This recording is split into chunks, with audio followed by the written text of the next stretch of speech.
do the talking because we do want to take initiative at some point. And although sometimes big crowds can be difficult, we just love the power that we have behind us. So. Sure. Yeah, at least you guys got to see the many amount of people. We started out with 400 actually, if not more. Sure. Yeah, so we just wanted to. Well, thank you for coming in. Thank you. You mean today? Yeah, yeah. We started at around 12 p.m. We started by the quad at the end of the day. On a Friday with gorgeous weather outside. Definitely. That's leadership. Thank you. We do have a few questions for you guys though. What initiatives are you guys taking to better improve the conditions for the graduate students and undergraduate students? I don't know if you guys are aware of the situation at UC Santa Cruz, and we stand in solidarity with them as long as other students. We just were told not so long ago, we made a FaceTime with one of the students over there, that 230 students are going to be unemployed because of the movement that we're trying to create. Is there anything, what are your guys' perspectives on that? And what is your understanding of the 230 students and what, I guess you need to let me know what the basis for that was, what they're telling you. Well, okay, so essentially, graduate students are having a really hard time just like surviving and meeting their basic needs. Like there's no guaranteed summer employment. Pay is only, I think, like $2,000 for graduate students when like rent averages around like $1,000. Yeah, there are people just like living on top of each other because they can't really afford like housing or apartments. We have like 6 students living in a 2-bedroom apartment. Yeah. Like it's with like 1 bathroom. So the conditions that they're in are. Yeah. So that's what COLA is, cost of living adjustments. That's what the UC Santa Cruz grad students are currently demanding and are being threatened with expulsion for just wanting their basic needs met. Again, there's like food, like graduate students are currently starving. One of my good friends, like Zane, he barely makes enough money to really even get by. And that makes me like just horrified that he has to struggle that much because he puts in so much time for this like university that we should really be taking care of him at a much higher standard than what is currently happening. Sure. And is he communicating that, because it's our understanding that the chancellor is having regular conversations with the graduate students, either directly or through representatives. Is that your understanding? No, that's not my understanding. So Chancellor Gary May has only responded to the graduate students. Well, that's here. UC Santa Cruz? There was, I think there was a written statement. You want to Google that? I don't have my phone with me. All I know is that the chancellor has currently not come out in total support of the graduate students. Again, they're being threatened with the expulsion. And like a lot of the graduate students that currently have visas, they're being threatened that their visas are going to be taken away. So obviously for those immigrants, that's a very hard issue for them. And I know like a bunch of students were like arrested in like Santa Cruz this past week. So that's been very disheartening. So I don't know if maybe you know this information already, but the graduate students who I think are being threatened with possibly not having their contracts continued, those are the same graduate students who didn't provide grades for the undergraduates that they taught. We're aware, yeah, that's part of the strike. We're aware of that. Yeah. That's part of the So strike. that's why today we're protesting in solidarity with the UC Santa Cruz, because this is the day where grades are due, and the university has again threatened disciplinary action if those grades are not turned in. Okay. Correct. Yes, it's kind of like we won't turn in the grades unless we get some sort of action from your guys' behalf and the university's behalf. So if you guys do, make a plan where we have affordable housing, then maybe we will. I mean, the university is made up of the students. Yeah. So the students, or in this case, the grad students, don't turn in the grades, and there's no way we can continue, the functioning system that we have now. Sure. So it's just a way for us. That's our way of protesting. Like, we need action from you guys, and we will give you what we've been giving you this whole time. Yes, whether that's cost of living adjustments or even like substantial pay rates for graduate students that again do not currently make enough money to meet their basic needs. That's currently what we're asking for from the I know the Regents. Chancellor at Santa Cruz had proposed providing some housing subsidy to graduate students to help make housing more affordable in the Santa Cruz community. I don't know if you already know about that. I think part of the conversation that was happening at the Santa Cruz campus was, let's sit down and develop the full plan for providing those subsidies. But before I can actually do that, I need you to turn in the grades for all the undergraduates who have already taken classes.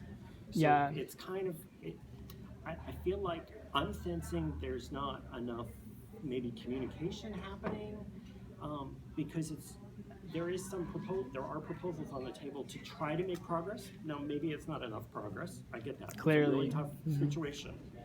But I do think that there have been some proposals out there to begin to address the issues, but somehow How about UC Davis? I'm happy to talk about Davis. Okay. Davis, as you know, we have the most robust housing growth in housing. But it is Across the system? with very high prices. I'm currently an undergrad. I'm paying around like 14,000 on the triple. 1,400. And that's only yeah. for with a 5-day meal plan, which is I also come from a low income family, and it's very difficult to afford these kind of things. And Absolutely. I know you guys give us the option of housing outside, but because I'm not from the area, I wasn't familiarized with the leasing time frame that they give and things like that. So we have no other alternative. But Yeah, and like at UC Davis, even the housing that's being developed is in West Village. Now that like development currently for West Village, that's one of the most expensive it's like housing developments. Phase 1. Phase 2 is going to be a university housing, which is going to be at 20% below the market rates in the city of Davis. And we're also hoping, because we're bringing online 5,000 more beds in Davis. As you know, the Davis housing market is really tight. Once we bring on 5,000 more beds, we're hoping that the rents in Davis stabilize. They don't continue to increase. If you've been here for any length of time, you know the rents keep increasing every year. Every year the rent And is that's going because up. there's not enough housing. Yeah, And there is so- a housing crisis in And Davis. so we're going to bring on 5,000 more beds, and that hopefully will curb the rapid increases in rents that have been occurring. It's not just rents though, because like UC Davis is accepting more and more students every year, so that's why like the housing situation is so We're not not continuing to good. grow unless we get additional state resources, because we need to provide you with a quality education.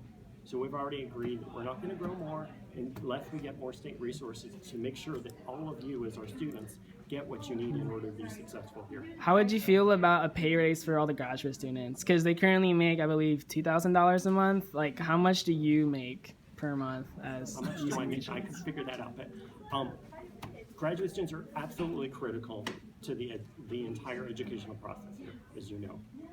They agreed to a contract. The graduate students themselves voted on this contract, so it's not like they just got stuck with this. So is the contract flexible? Or are we allowed to make any switches? It's reopened in 2022. That's when negotiations So in started. 2 years, so Correct. not currently this year. Not currently this year, that's correct. Is there anything we can do about changing the time frame of when we can change the contract? The only people who have that authority are the two parties that agree to it, which is the union that represents the graduate students, as well as the Office of the President, which negotiated on behalf of the university system. So if both parties agree to reopen, they potentially could reopen, but it takes both parties agreeing to that. So I just, and again, just in the interest of time, and since you guys made the effort to come and talk to us, which we appreciate, is one of it is, I think Debbie and I are obviously visiting here today, and it wasn't for this obviously because we had a planned trip here to visit the campus, and the point being, as Regents, that we want to learn about the various campuses. So we've been on this campus and other campuses as well too. So at least speaking for myself anyway, is I was just interested in what the movement was, and I've heard a number of things. I heard solidarity with UC Santa graduate Cruz, students. yes. And thanks for bringing that up. Obviously, confirming what you guys are doing was great. Then I heard housing issues here at Davis, cost of housing, cost of basic needs across the board. So, is it all of the above? Is it? Well, it starts out with Just so I know fully what it is. That All you of the guys- above. Okay. Yeah, so like one of the reasons that like food security is a huge issue, especially at UC Davis, again, is because of like really low minimum wage and pay rates, like as well as like housing costs. Like we have what's called the pantry here at UC Davis, which provides free food to students. Like there's like a long line every morning for students that like need food, because they don't have like the money in their bank account to be able to like have access to those needs. Unfortunately, we are currently having the student government elections for UC Davis, and the pantry, which provides food for undersupplied students, is on like the chopping block with essentially a lot of the other ASCCD programs and resources.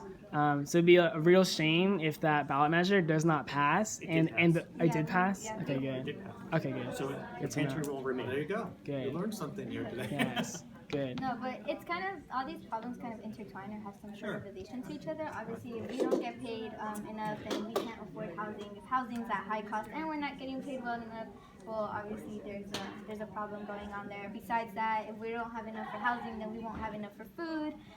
So so that's why we're mentioning and throwing all these problems at you, but it all starts with one simple thing, how much we're getting paid, and everything plays a vital role. So is there any way to reopen contract negotiations before 2022 or no? I'll be honest, it takes two parties to agree to that, Is and I there don't any know. way we can influence What would those it? two parties be? What What would the two parties be? I said earlier, it's the union, the UAW, and Yeah. the university.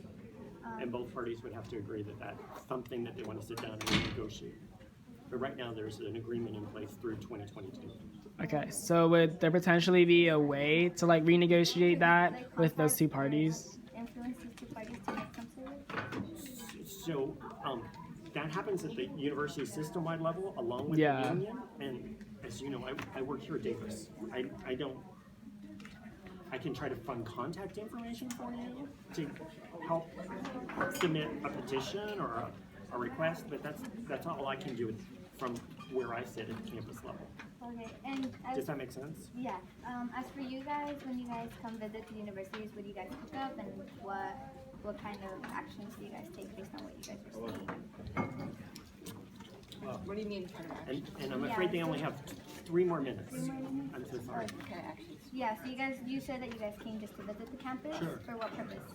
Well, Educate ourselves Yeah. about what goes on. Each campus is unique, and we meet with students, we meet with faculty, we meet with staff, we see the different services. So when you guys learn something about the campus or the environment, what do you guys do? So we all sit on committees as well, so it informs our decisions on committees that we make. What committees are you guys part of? One of them is Basic basic needs. needs, which is food and housing insecurity, and that was started as a task force a year and a half ago. It wraps up in November of 2020, and it's addressing exactly this issue.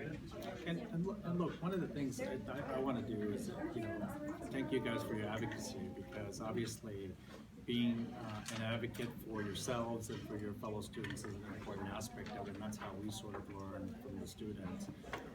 I invite you to attend any of the Regent meetings.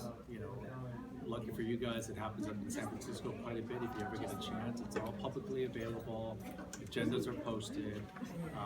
Attend the Basic Needs subcommittee meeting if you'd like, because you'll hear a lot about what the efforts are being done by the Regents in terms of trying to address that, including funding, programming, addressing the major needs of housing and food insecurity as one topic.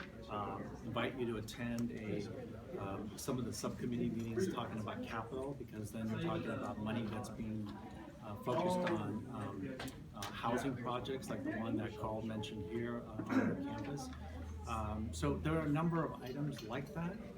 Obviously, we don't have a whole lot of time to go into every nick and cranny about all the discussion. Well, one thing you can do that you didn't mention is go to the public comment part of Regents meetings. Before each day of the board meetings, the public can make statements. And you can't comment on it because it's not usually on the agenda. Or under the open meeting laws, we're not allowed to comment, but we can certainly listen. And I'm not unsympathetic to what's going on, because we make livings and have housing too. I mean, everybody lives. Right, And, and it's not just campus-wide, it's countrywide. And so your voice now, in what you're doing now, and then I hope in the election coming up in 2020 is going to be super important. So please stay active. But just because we can't say we can open up the contract tomorrow doesn't mean that we don't get it. And we're human beings, we totally get it. So yeah, based off of all the information that we presented, would you say as Regents you would like support cost of living adjustments for graduate students at the UC system? It's not before me right now. It's not before me. Like, do you support the idea of cost of living I adjustments? support the idea of people being able to live. But every campus is different. And I also think there are campus solutions that could be looked at before the contract is even renegotiated. Like what Chancellor Lurie was entertaining at UC Santa Cruz, trying to give a little extra subsidy for housing. I don't know what the resources are, but it's a problem everywhere. It's not a problem just at the UC. But it does start at the UC. For your perspective, it's at the UC. Yeah, it starts at the, I mean, it is known to be one of like the largest providers of jobs and things like that. And it's the reasons why we noticed that like some constituencies at times, because housing, as an example, went up. We have no option but to live within the city, and so they kind of take advantage of that because it is a college town. So it's, in a way, it does start. And I appreciate that you're in solidarity with your brothers and sisters. I think that's really important. No, again, thanks for your advocacy and your continued advocacy on behalf of yourselves and the students. You might not think I would ever say this, but I would encourage you to continue your advocacy by having the dialogue and the communication, certainly on your campus, because you've got a willing chancellor and administration that's willing to have the conversation. But I would encourage you to have the productive conversations, because there are people willing to listen. Thank you, and I hope you guys, with listening, take some of this commentary back to your guys'. And you as well. Yeah, it's a two-way street. Yeah, we need the work on your behalf as well, not just. We need to work together. And thank you guys for coming in. Yeah, Because I think that's the only way we work through any issue. Thanks for a lot. Very nice meeting you. you.